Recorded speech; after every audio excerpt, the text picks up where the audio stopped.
আরএচকে আর BD top one এই দুইটা team আমি সবসময় লাইক করি, পছন্দ করি। এবং যদি আমি এক নম্বরে রাখি এটা আরএচকে, আমার 2 নম্বর ফেভারিট টিম হইল বিডি টপ ওয়ান। এবং 1-2 মধ্যে হয়তোবা তোমরা অনেক এই ভাই বিডি টপ ওয়ানে 2 নম্বর বানাই দিল, আরএচকে 1 নম্বর বানাই দিল। বিষয়টা এরকম না। আমি দুইটা ভাই মনে করি। যেমন আমার 2টা ভাই আছে, আমি একটা ছোট ভাই একটা বড় ভাই। এখন আমি কেন ভাই আরএচকে রে ছোটো করব, কেন ভাই বিডি টপ ওয়ান রে ছোটো করব, কারণ তো আমি দেখি না। কারণ আমার আপন ছোট ভাই বিডি টপ ওয়ান সাপোর্ট করে, ওকে, ও অন্ধভক্ত বিডি টপ ওয়ানের। এখন আমি যদি বিডি টপ ওয়ানের ফ্যানদের নিয়ে বকা দেই, গালি দেই, আলটিমেটলি ওই বকা তো আমার গায়ে লাগতেছে, তাই না?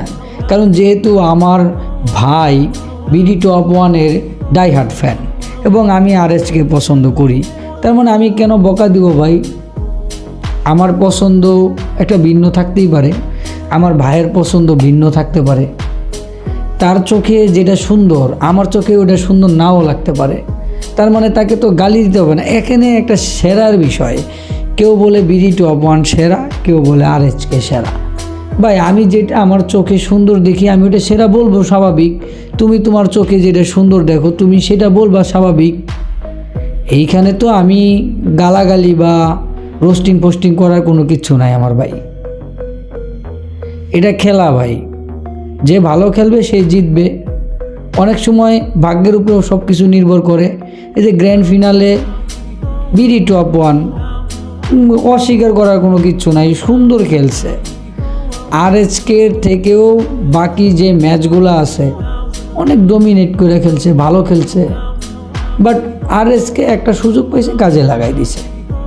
হ্যাঁ, তো এখানে হেটমেট করার কোনো কিছু নাই। তোমার পছন্দ তোমার কাছে, আমার পছন্দ আমার কাছে। তোমার বউ তোমার কাছে সুন্দর, আমার বউ আমার কাছে সুন্দর। আমি যেটা সাপোর্ট করবো এটা তো আমার কাছে বেস্ট মনে হবেই। তুমি যেটা সাপোর্ট করবা তোমার কাছে বেস্ট মনে হবেই। তো এইগুলা নিয়ে যারা এই যে পাকাপাকি করতেছে, এগুলা নিয়ে যারা গুতাগুতি করতেছে, আমার কাছে মনে হইতেছে এরাই খারাপ ভাই। বিডি টপ ওয়ানের জায়গায় আছে, আরএচকের জায়গায় আছে। আমরা মাখামাখি গোয়াগুই করে কোনো লাভ নাই।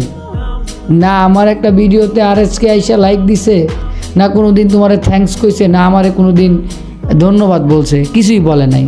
এই আমরা গোয়াগুই করতেছি এই। এখন আমার এই কথাগুলো শোনার পর অনেকে আমার গালি দিবে যে ভাই তুমি এত বুঝলো, তুমি কোন চ্যাটের বাল। দিতে পারো, কোনো সমস্যা নাই। কারণ তোমার কাছে মনে হইতেছে যে তোমার